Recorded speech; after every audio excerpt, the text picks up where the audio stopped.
And you're listening to The One Thing on Edge Radio Australia. Thank you, everyone, for joining us all over the world, wherever you are. We're going to cut to a video very shortly before I have our co-hosts introduce themselves, because it's a very, very special day. And we're going to be talking about what makes a freedom fighter.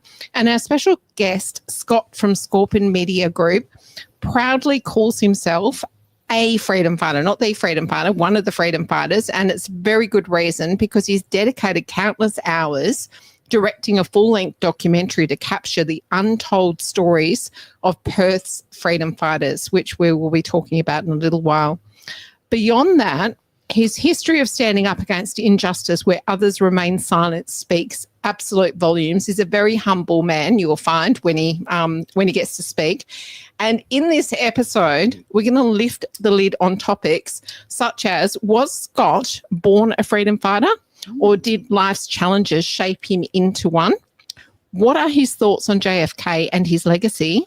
And we're also going to be diving into some very light subjects of globalism and tyranny, words that evoke very strong emotions. So with that, let's watch a video to give us a little bit of background about Scott.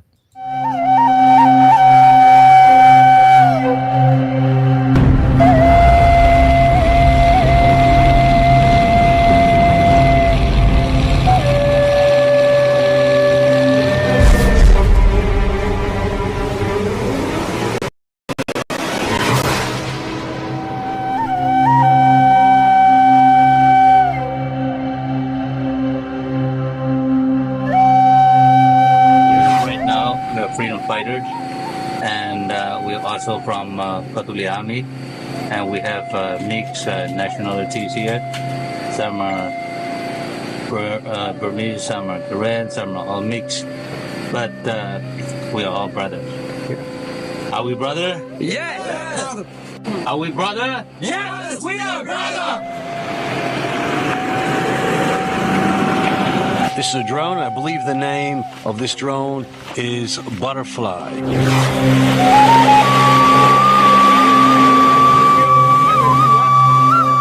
I will never surrender.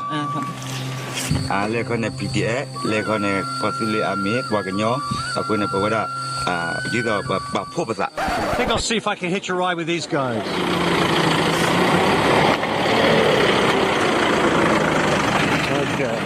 We're riding in trucks down the dusty roads in the 𝐶𝐸 Mountains at the moment.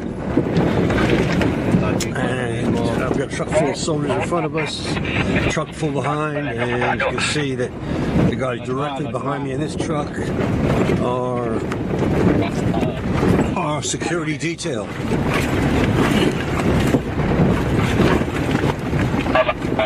We're at a mountain outpost in 𝐶𝐸 State, and we're going to go up to the top of the hill now and check up on the soldiers and the commanders.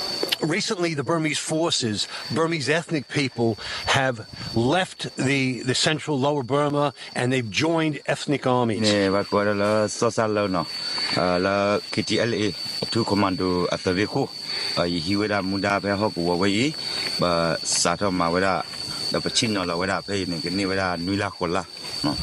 Dida yatara wada check out the bay ne akopanyo kone lekone PTA lekone Patuli Army Waganyo akone pawada dido bapopasa apamasakoda. What do we want? Freedom! What do we want? Freedom! What do we want? Freedom!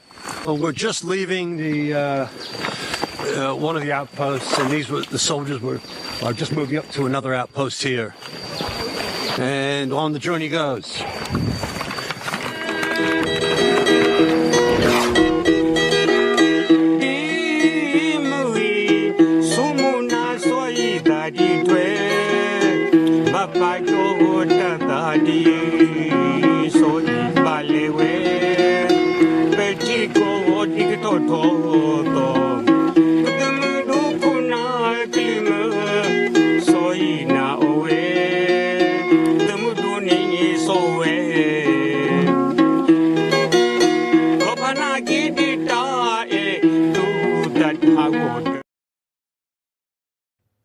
I'm very, very glad to say that this man is my friend. Simple as that.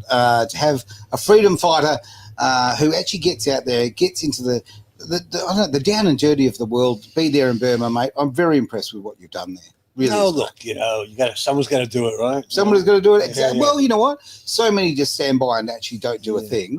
You actually get out there and do that. So, we're going to jump into your journey. We're going to talk about you and all these great things that you've been involved with. Obviously, the documentary that just dropped last week here in Western Australia, which is just I jokingly call it a home movie of the last 5 years of my life. Yeah, home movies, man. A hell of a home movie. Yeah. The documentary, COVID 1984, the Western Australian experiment. We're going to be talking about that, but we want to talk about you. Look, let's just start.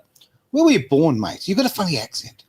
Well, I do have a funny accent, right? And the thing is, now, I wasn't born in UK, but I was born in let's say the eastern United States. Yeah, you okay, might have heard of it. Yeah. You don't want to narrow it down. Look, you don't want to admit you're from New Jersey, do you? Oh, Jersey, there we go. You know what He's I mean? a Jersey boy. He is. You understand me? Oh, he's just gone all gangster on us. Yeah, well, yeah. And look, I grew up in England, but I've been in 60 countries, traveled all around the world, ended up here. Some ways, we're all man without a country. Yeah. So tell us about Scott, the little boy. Yeah, the little boy. I was very good. I never got in trouble. Was always behaved. Mm-hmm. But there's nothing really that exciting to say, about being a little kid. I mean, it's. I disagree.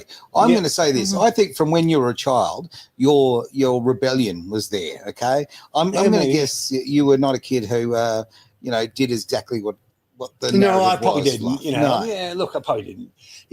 I suppose maybe when I was in my teens, I had an uncle who was in the Vietnam War. Okay, so going back a little bit, I was probably in my early teens. Mm-hmm. And he got out these photographs when he was in Vietnam. And he went there like 3 times, I think a couple of times as a contractor and one time in the U.S. Army. And he was up in the highlands of Vietnam. And this is a lot of the battles took place up there. A lot of them did anyway. Right. The Central Highlands, it was called. Okay.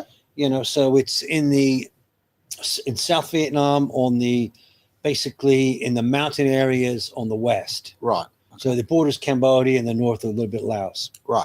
Anyway, so he was up there stationed there in the early 60s. Mm-hmm. And they had these hill tribe people called Montagnards. Right. And that's the old French colonial word. Montagnard is, it means mountain people in French. Okay. And the French had that area before, it was a big, huge war there, right? Well, colonized by the French for a very long time. The French colonial period, Dien Bien Phu, 54, and then the U.S.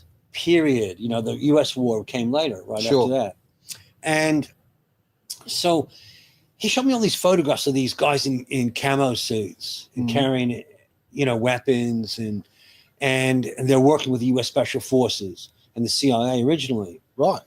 And so they set up a program in the very early 60s. Yep. And to recruit these guys.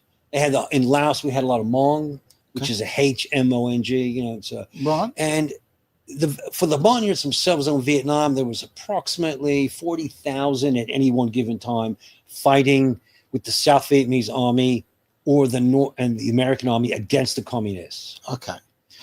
Yeah. I want to ask this: what makes Scott, the man, drawn to war zones? Wow, look, and the human rights issues of the Southeast Asian countries. I think you're just born like that, maybe. I don't know. But what drew you specifically to the Southeast Asian countries? Was it your experience with your uncle?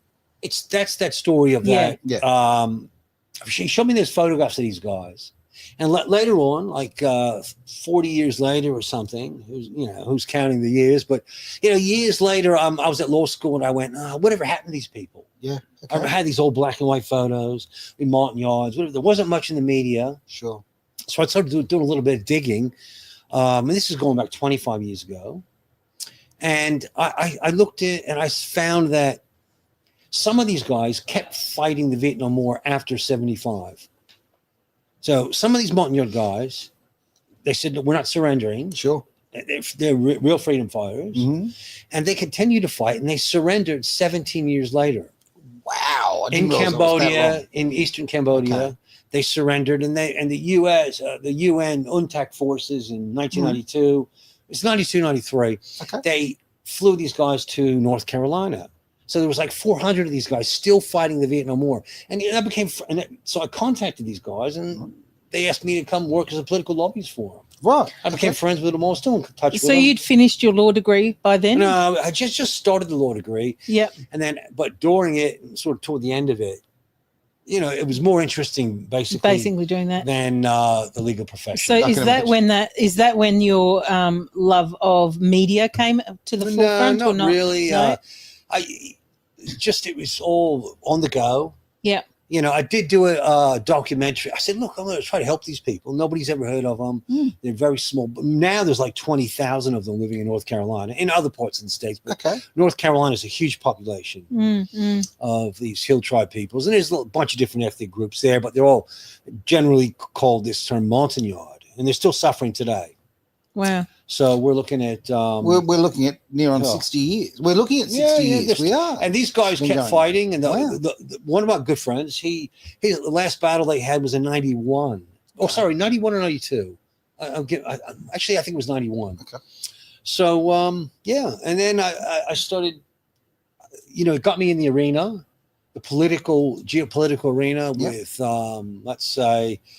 We were going to Geneva, the UN, Brussels, the European Union, Washington, D.C., the swamp.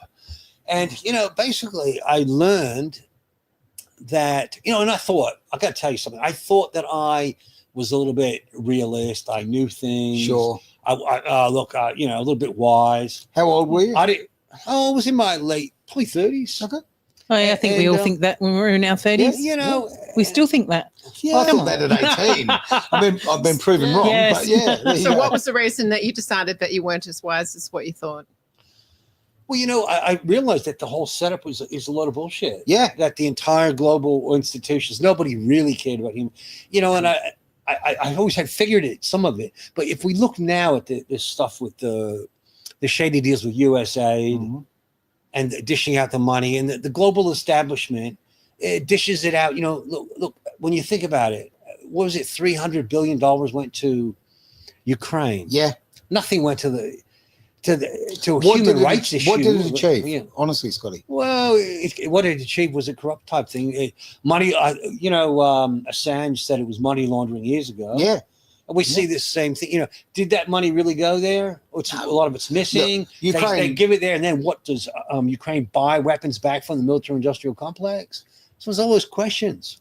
Ukraine, for as long as I can remember, well, quite frankly, after the fall of the Soviet Union, I've pretty much seen Ukraine as the laundry of the world. Okay, that's where you go to launder money or create the sex trade. You know, like it's not a country that, and I'm not having you go. I want to make that very clear. Like, okay, I know Ukrainian people, and there's so many amazing Ukrainian people, right? Yeah. I'm talking about the regimes. I'm talking about the politicians and those who control it. So it became a proxy war. Yeah, this is a proxy war for a globalist agendas, the military-industrial complex, and you know, I can't really see to think that Russia is going to go invade the rest of the world is insane. And I think they the West, the Anglo-American establishment, made a big mistake by pushing Russia closer to China. Of course, exactly what they're. But do they have this? You know, years ago they were always talking about the one world government. Are they moving toward that? And giving it. Well, there's a lot of talk about that. Yeah, I mean, and you know. Putin didn't listen. I mean, Putin would not follow in their agenda. And if you go back to Wesley Clark in 2001, after after the 9/11 episode, and General Wesley Clark, gave a speech, and he made it several times on Democracy Now! And on some other platform, and he talked about this list, you know, the 7 countries in 5 years. And, you know, you can hear the story on YouTube. Wesley Clark and his 7 countries in 5 years. Russia was not on that list. Yeah, that's a good point. So these things change, you know, and I think it became on that list. And certainly when, the Obama administration, very shady deals going on with these guys in funding the opposition just so they would overthrow Assad. Yeah. Yeah. And it sort of fits in with the bill. They're trying to create one world, the 7 countries in 5 years. And Russia said no, obviously. Went in, stabilized Syria. And then, you could only look at it back. That was, 214, 215? I mean, you can only look and go, we know what's coming. War is coming. They're going to go after. Very obvious. Yeah. After Putin. One thing that came to my mind when I was watching that Burma video was I wondered how somebody who had so much adrenaline rushing settles in a little sleepy town like Perth. Because you've traveled to a lot of countries, haven't you? And you've done some very exciting stuff. And you would have come across some very unique challenges over there. Oh, the jungles out in Burma, very hugely complex issue. Burma has 20 ethnic groups, armed ethnic groups, all fighting. And by the way, it's very, very close to collapsing, the military regime in Burma. We're on the cusp of it now. Is there any outside influences for that in that mix? Oh, yeah. Well, there's always outside influences as far as like major funding and stuff like that. There's a little bit from people still trade. Yes. For a long time, they've been trading, illegal trading going, weapons and stuff. It's hugely some weapons from China getting in there. Yeah. Some of the ethnic groups up in the north, they make their own, like the model of _AK-47. It's a really interesting. That surprised me looking at one of your videos. Look, the country's going to go down. It's hard to explain it to the novice because it's with 20 ethnic groups fighting the regime. But look, there was a podcaster, an Australian guy, and he talked on his podcast a couple of months ago, and he came up with I know the guy, Luke Hunt, but I know him a little bit, and he said, that 14% of the country is under control of the Burmese military. Right. Only 14%. So the ethnic armies are sort of closing in. They're coming from the top and the left and the right, and they're moving in. The Arakan army on the very far west I think there's 1 or 2, maybe 2 or 3 cities left, and they're going to take over the whole country. Oh, sorry, the country of Rakhine State, Arakan State. Right. And I can't believe I don't see this on the ABC. Well, we don't see any of these, do we? Really? I want to just take a quick little opportunity to say hi to Robin. Courage is a cure. Absolutely lovely to see you. Yeah, and I'm going to bring up your comment because you're so funny. She wants to know, Aaron, no coffee today. Now, little private joke. Just cheers, Robin. We've replaced the coffee today. Actually, while we've got Robin on, why don't you tell us about your part with the Light Australia? Yeah. Yours and Robin's. Well, a lot of people are involved in the Light, and this is the newspaper. There you go. I think we got a little story in here on somebody. And for those that, because I came across somebody the other day but hadn't actually heard of the Light. No, but my ad's in there. Just saying. This is about, it runs somewhere, give or take around 200,000 copies an episode. Where is that one? Is one of there? I think somebody we know is in there. And it's written by Truth Seekers, isn't it? Probably. Oh, who knows? Who knows? Oh, wait a minute. Maybe I don't have that one here. I don't think that one's here. Oh, we don't have it here. Your humility is pretty special, mate. You do so much. There is a story on Aaron Malloy. There is a story about living on the edge. On the edge with I am but a cog in this incredible machine. We're all cogs in the wheel. Yes. You were mentioning percentages before, and I was watching an interview that you did with Stephen Moore, and I thought, and I have heard this before, but I'd love for you to speak about it to our viewers. So we became in contact because of what happened during COVID, because we decided not to conform, and we're going to be speaking some more about the documentary that you've put together. But you were speaking about how people were hypnotized and percentages, which I had heard before, but I love the way you articulated it, if you wouldn't mind talking about that. Yeah, that was Aldous Huxley. It's sort of influenced by this, and I've repeated this many times, but it's a great little speech. Aldous Huxley, who was the father of the author of Brave New World. He was actually George Orwell's teacher. Yeah. Right. And so he wrote Brave New World, which is a softer version of 1984. 1984 was very harsh. It was like written during the Stalin times, you know, and Stalin, you know, it was the iron fist crushing down, the threat of war over everything. Huxley sort of wrote Brave New World with the idea that, you know, you got soma, this drug. Sure. And they're going to use a pharmaceutical method of controlling populations. Oh, really? It's almost like But it wasn't. It wasn't with the jab. It was like you take soma that gets you like an ecstasy type.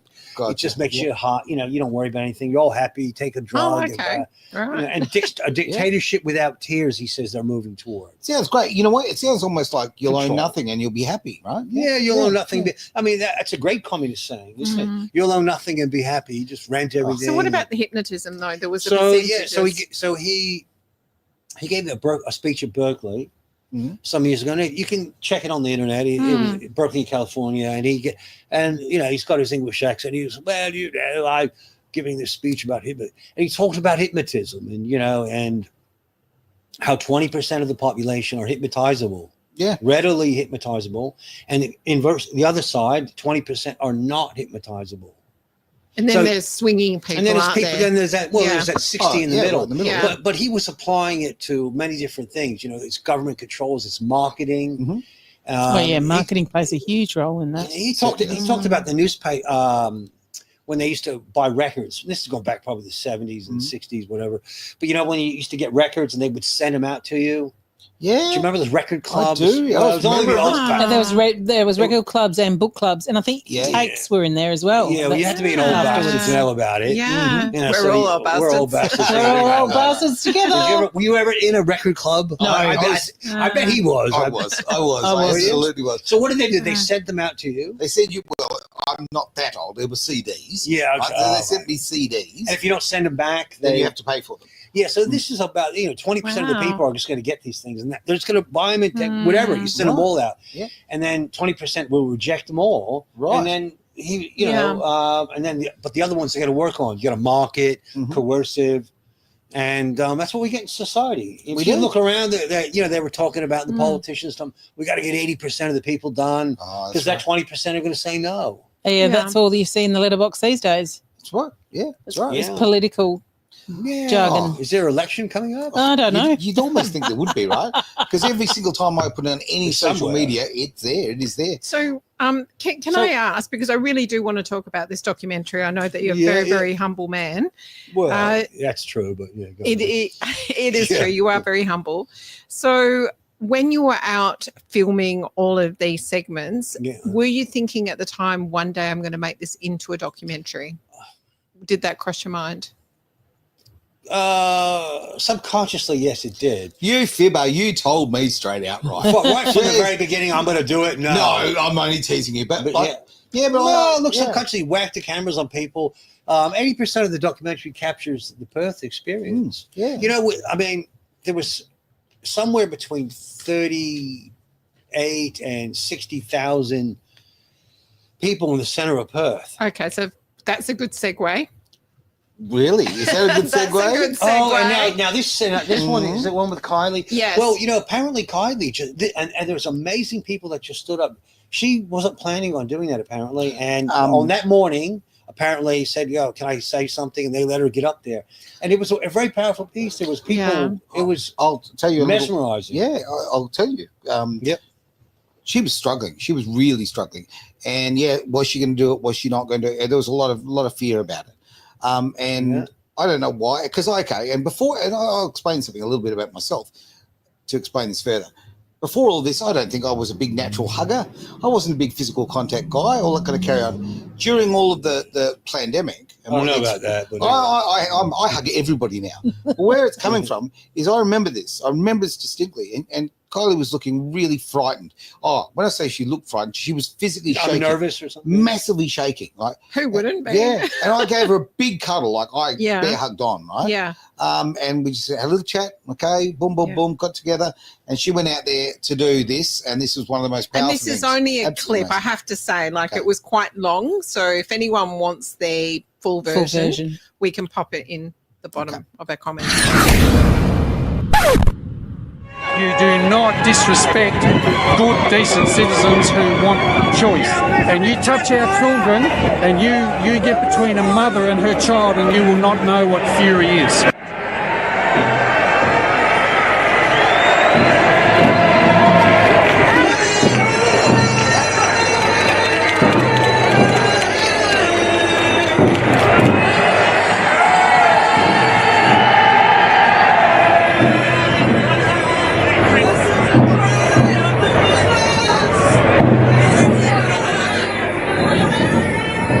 Has now got to go.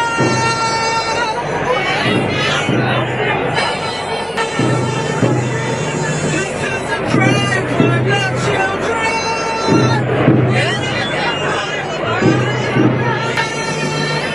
Scooters are at stake.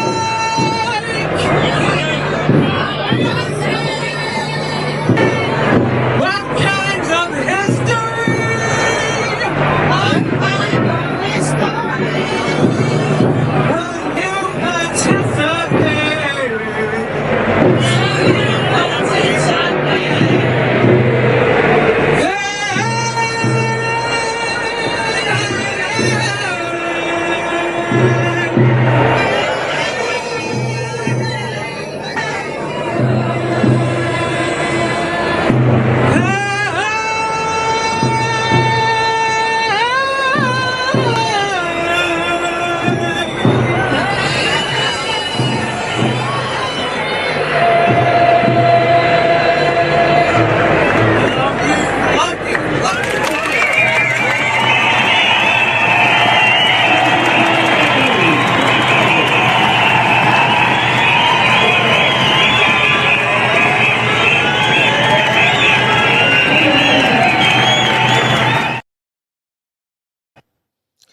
Lisa, what do you want to say about that? It just leaves me speechless every time I watch it. It really does. You were looking very dapper there in your suit, by the way. It was such a powerful day. Oh my goodness. Massive. I can't explain it, honestly. I mean, to be part of that, I've never had, like, my body was pulsing from the energy of the people. The breathing of the people in that crowd was literally moving my clothing.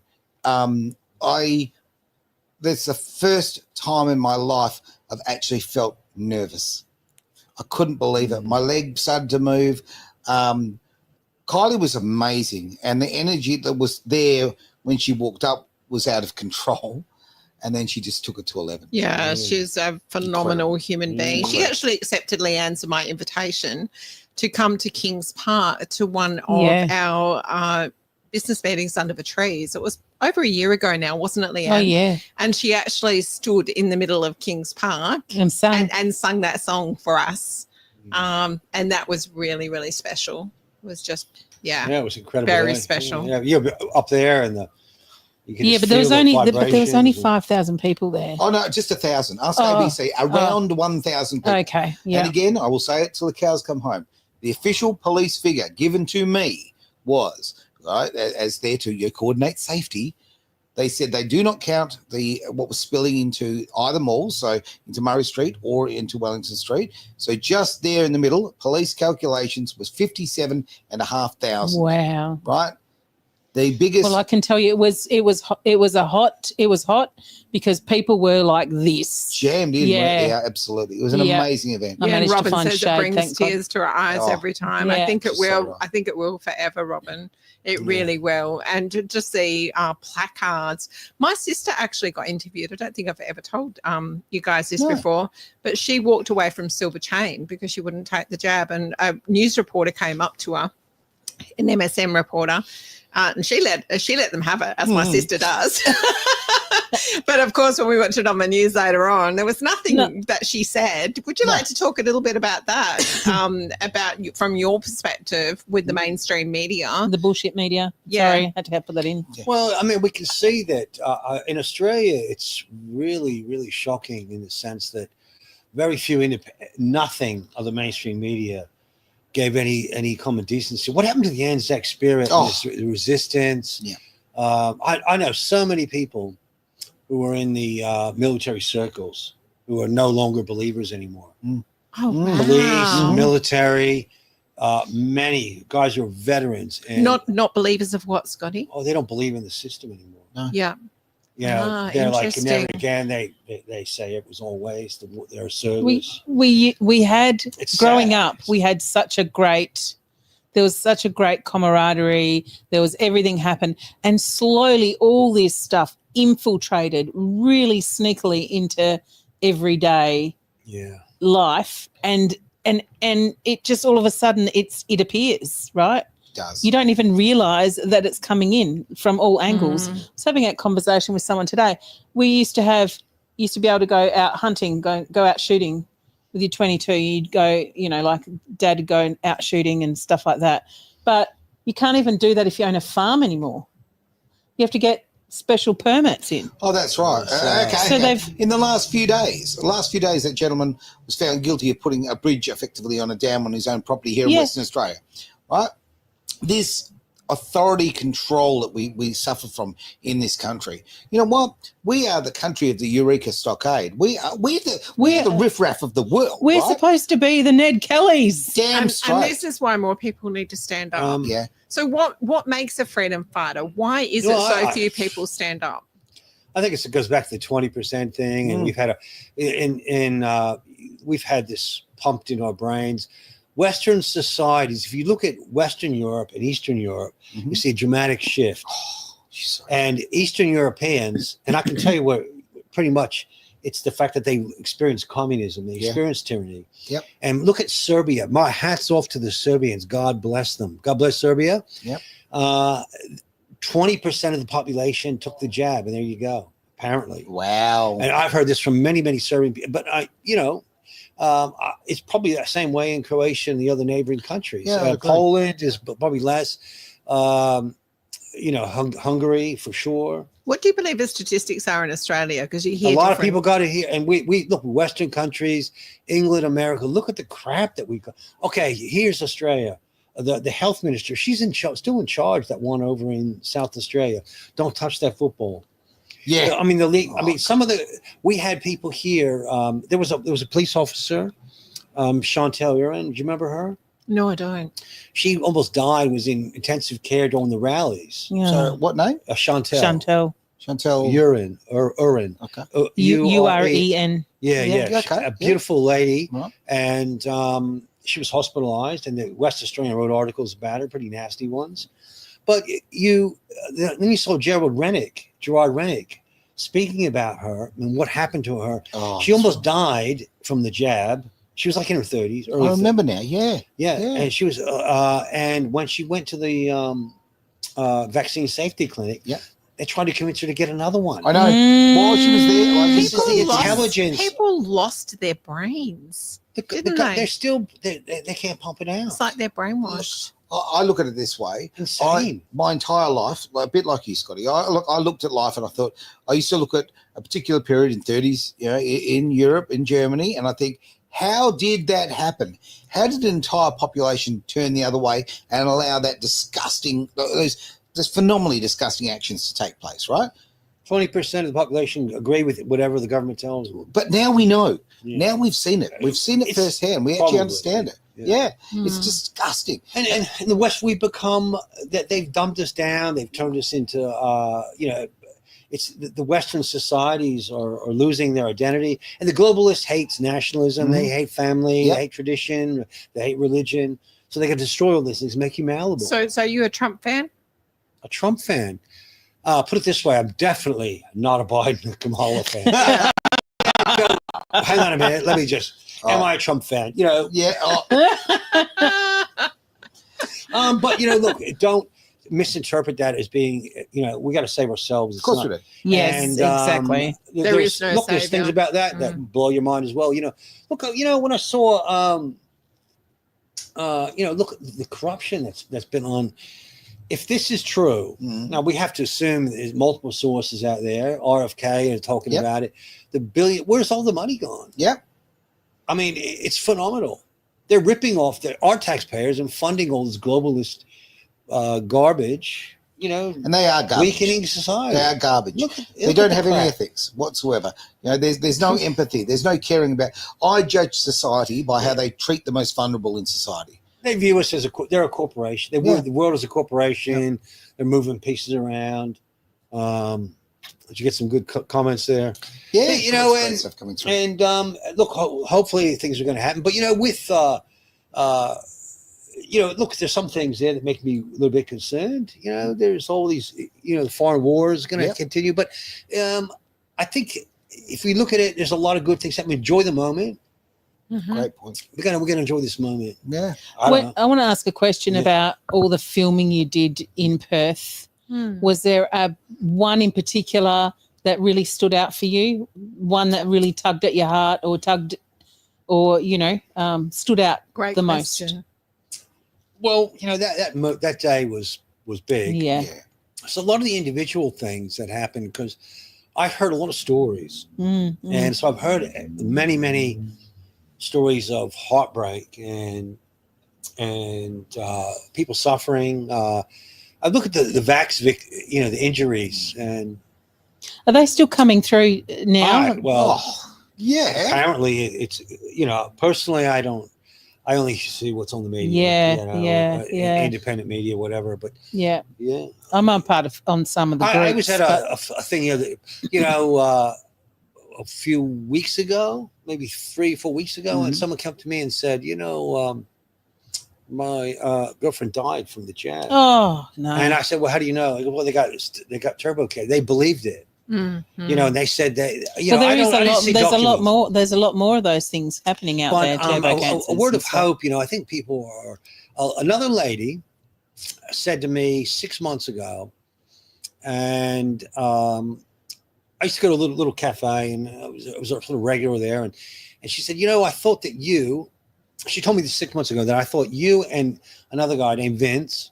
Hi, Vince. Me and Vince, who were awake. Yep. And we were talking about the don't get the jab and stuff like that. And she said, I thought you were cracked back then. This is 4 years later. This is 21, maybe 4 years later. There's a lot of people waking up from it. And she said, well, now I think you were right. She looked me right in the eyes and said, I think you were right. I feel sorry for those because people. Her 2 sons have got, she's got kids that are suffering with heart problems. Look, I've known you for years, Scotty, and I can confirm that she's right. You're another absolute conspiracy link.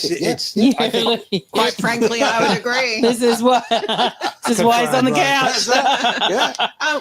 What I would like to do is we haven't actually played the video that we have there that has been produced for the Worldwide Awake Business Network, and it has a whole lot of stories on there. I actually spent a lot of hours putting them all on there. Would you mind playing that? Because I think that's really okay. Now, it's the one up. The one up there? Yeah, it should be that one. Let's go with that.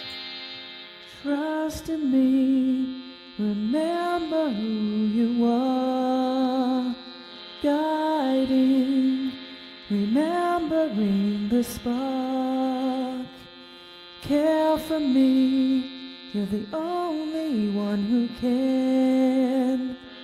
Loving me, remember who you are. Connect with me, that spark that's deep within. Remembering those whispers that you hear. Nourishing those gifts that you do bear. Grounding in the truths that have appeared. Remember who you are. There you are. Did it finish there? That was it. I'm not in control of these things. Here we go. Oh, okay. It's only a short one. Oh, there was a longer one with all the stories on it. We'll have to do that another time. No problem. We can do that. That was only 57 seconds, Lisa. Oh, okay. I must have put the wrong one up. It's all right. You know what? We can Technical we can difficulties. So what we can do now is Lisa's going to do it just verbatim. She's just going to remember and just mention all the stories. Yeah. Well, while we're on that subject, so the business group that is was created by myself. I call myself the caretaker of the group. And I've got amazing community of leaders, including Leanne and yourself, that actually help run it. We call you the custodian. Oh, do you? The things they say behind my back. Well, I guess it could be a lot worse. But to actually be a member of the group, you need to, in the old days, because we were a support group for those that didn't conform, we needed like-minded people. the questions were a lot stricter, but these days it's really about people being able to communicate to us that they're on the same page. And so we actually asked them how they were adversely affected by the mandates. And even now we have so many people come in and share their stories, and it just blows me away every time. Well, let me take this opportunity to press this little button there. Ever felt lost online finding the right businesses? Absolutely, like a needle in a haystack. Introducing the Worldwide Awake Business Directory. Tell me more. It's your hub for businesses sharing your values. Discover eco-friendly products, socially responsible services, and more. Count me in. I'll check it out straight away. Find businesses aligned with your values on the Worldwide Awake Business Directory. Start making a difference with every purchase. There you go. I thought I'd just sneak that in. Let's face it. You did sneak it in. Yes. It is a wonderful group, and it's been created for the best of reasons. And I would take my hat off, but I don't want the glare off the lights. Don't blind it. Blinded by the light. Exactly. Put your safety glasses on, everyone. But no, you should be congratulated for building such an amazing group and doing such fantastic work. And whether it just comes down to if it's, to bring like-minded people together, to share a story, to share a burden, it's a great thing. But apart from that, it's an extremely good way to build your business and deal with people who have got the same ethical standards. I just love the fact that I've never felt such a connection with strangers before, and that's what most people say, isn't it, Leanne? Yeah. They walk in and it's like, you get me, you understand me, you speak the same language, like we stood up together. So often we use the statement now, oh, they're one of us. Yes. Right? Yeah, they get us. Yeah, they get us. They understand. Yeah. Now, a man who's always been on the outside looking in, okay, you honestly, mate, that's how you lived your entire life. I've noticed you've sort of just taken us on little journeys left, right, and centre and talking about things. I want to know about the guy, okay? I really do. We've known each other for a long time, but I want other people to actually understand what makes you tick. What made you get out there when it was bloody hard? It was hard. Make no mistake. I remember the frenetic pace of everything. Like things happen, and you had to leap in the car and go, and the tension and the police and the stress that given by officials and the lies from the media, all of this sort of thing. It takes its toll on you, doesn't it? It takes its toll. What was your self-talk? What was your driving force? Was there a need? Was it just a need? Was it a burn? I think we're born that way. And we nurture it. Nurture versus nature. There's an argument, but did you do it for the kids? Yeah, sure. You did it for everything. I can't really answer in any particular thing that said, you must. It's the kids. It's future. It's resistance. It's the Marbo. It's the vibe. The what? The vibe? Yeah, it was vibey, baby. It was. Look, I think it was inbred in some ways, but you have to continue to fight. So what about your parents? You spoke about your uncle. Were your parents freedom fighters? I don't know. Don't know. Yeah. What a detailed answer there. Thanks, Scotty. Yeah. We're talking about me. I'm not talking about family. Okay? Yeah, no, I understand that. Fair enough. I just want to know the guy, right? And as I say, I do to a big extent, but I probably don't know. I certainly don't know everything about you. But you do things that are extraordinary, mate. You don't live in the box, right? You've smashed that box. And I think that's a story that a lot of people need to hear. I think that when you did that documentary, okay, you encapsulated so much of the personality of the people and the pressures they were under and what was going on. So many people don't do that. We live in a world right now where everyone slams a camera up with their phone, okay, and then then the images go away and disappear. You didn't. You were proactive. You stuck that camera. Trust me, that camera's in everyone's face. But that's how you do it. That's your style, mate. Absolutely. But where I'm one going. thing, if you stand far back, you got no sound. So, okay. Well, my point is this: you didn't just make footage, okay? You made an absolutely outstanding documentary. I had the pleasure of seeing it last week, and as I say, he's in it too, by the way. So that's why he thinks it's outstanding. Yes. Yes. Yeah. So people are asking when they're going to get to see it. Yeah, well, we don't know yet. It's in the works. Okay, so are you needing investors? What are you needing? No, we don't need investors. If No. someone put it this way: if someone's got some money to give me, hey, look, bring it on, baby. I'll take it. Yeah. But it's not about that. You know that. We know. Yeah, that. we're not here about money. I'm guessing it's expensive to actually produce something like this and put it out there. It takes a lot of time and effort. Yeah. Yeah. And how many hours did it take you to put it together? Well, I'm estimating that it was 6 months full-time work. Wow. Over a year. Wow. You know, that's a lot to edit. Yeah. You know, you got to search too. You know, 80% of the footage was, how many events do we have? Yeah, a lot. The short list I had was something like 60 files, each could have 100 videos in each one. Wow. Some of them were hour long. That would have been consuming. Anybody who was part of it in Perth, I can't tell you how much I would recommend Many you go and events. watch There's it. too many things that happen. Please go and watch it. Like I even there were situations where I was watching you're filming someone or something and there's an event going on and I'm thinking, oh man, I was standing right next to you when this was taken. And what's good about that is I reach right into myself and I have this amazing memory of that experience. I relive it and it makes it more powerful. And I think I just want everyone who was involved, as you know, I want everyone who was involved and those not involved. I want those not involved to see the passion. They will feel it. Yeah, feel it. Absolutely. Feel it because we were there. We felt it. It's dedicated to the people of WA. Yep. And I couldn't have done it without you. I've got one more question. JFK.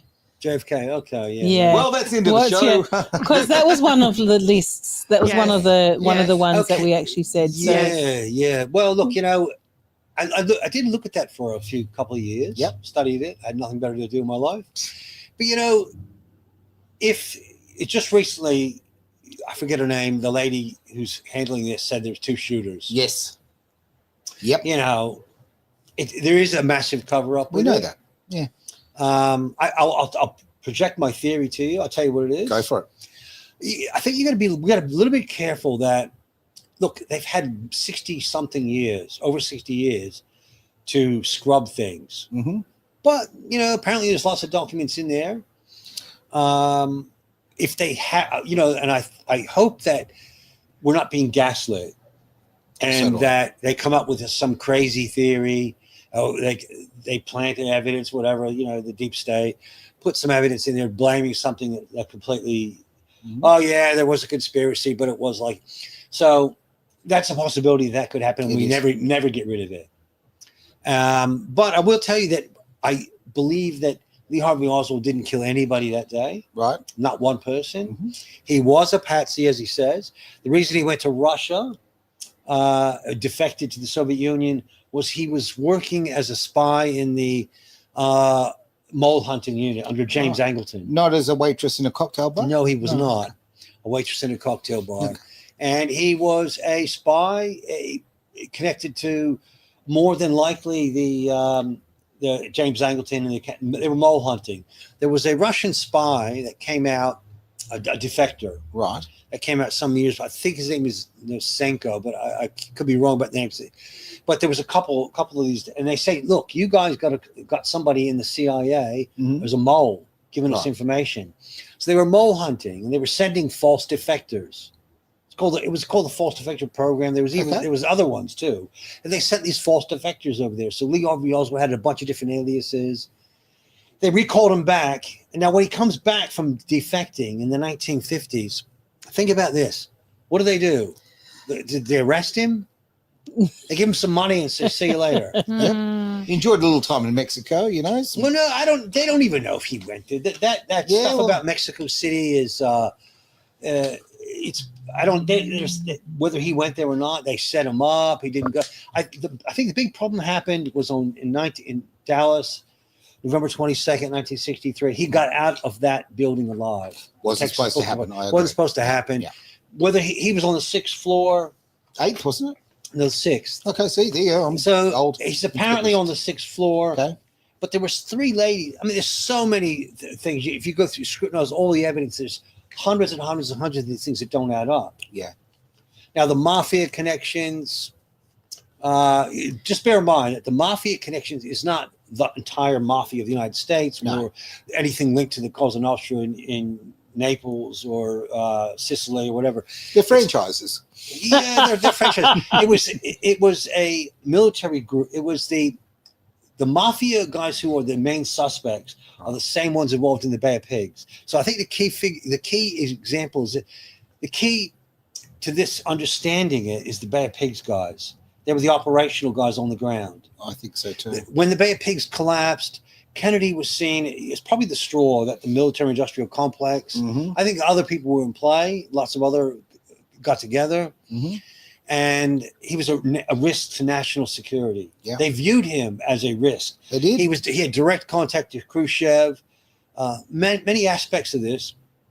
And the Bay of Pigs was such a disaster for the CIA that those guys, and these guys were really a wild bunch. I mean, there was just a killers and an assortment of anti-Castro Cubans, the military guys, the mafia, but they all have a nexus. They're all connected to the Bay of Pigs. Think of the time when this is too. Yeah. They said, look, that's it. He's not going to Vietnam. There's many other things.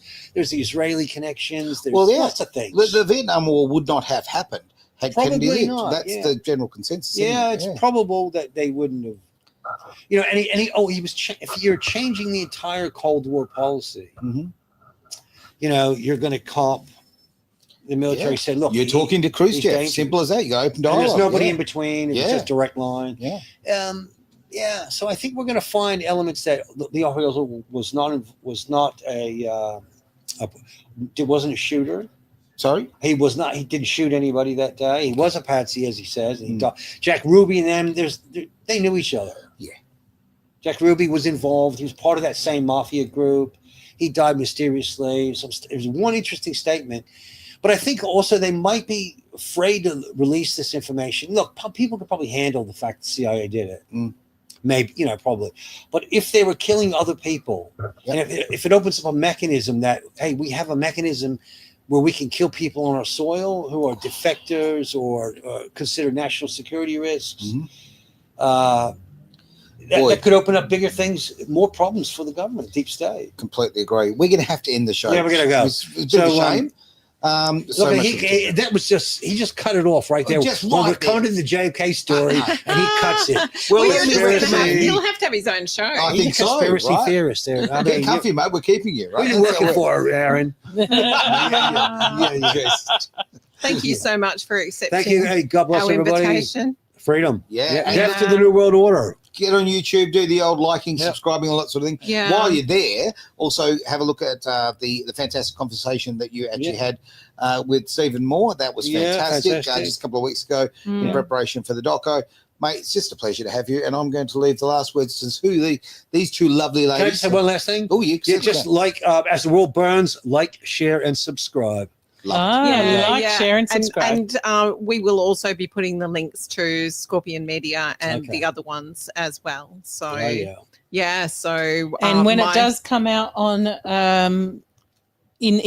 for public, we will let you know. And maybe we'll have a screening. Yeah, we're definitely having a screening. We're going to have a screening. Yeah, got dibs. Last little thought. I want to just say thank you to Courage Secure, Robin, for her beautiful comments there. Yes. And I love the fact stay relentless. Yes, and thank you for everything you do, Robin. And Cafe Lockdown, Michael, Courage Secure, and everybody else. I forgot the girls at Topolini's. There's so many great people out there. Mel and Jody. You got your whole fan club on. Yeah. That's all it is. All right. We are like 15 minutes late, so it's all good. Thanks, Thank you so much for being Thanks, everyone. Bye. Take care. Ciao.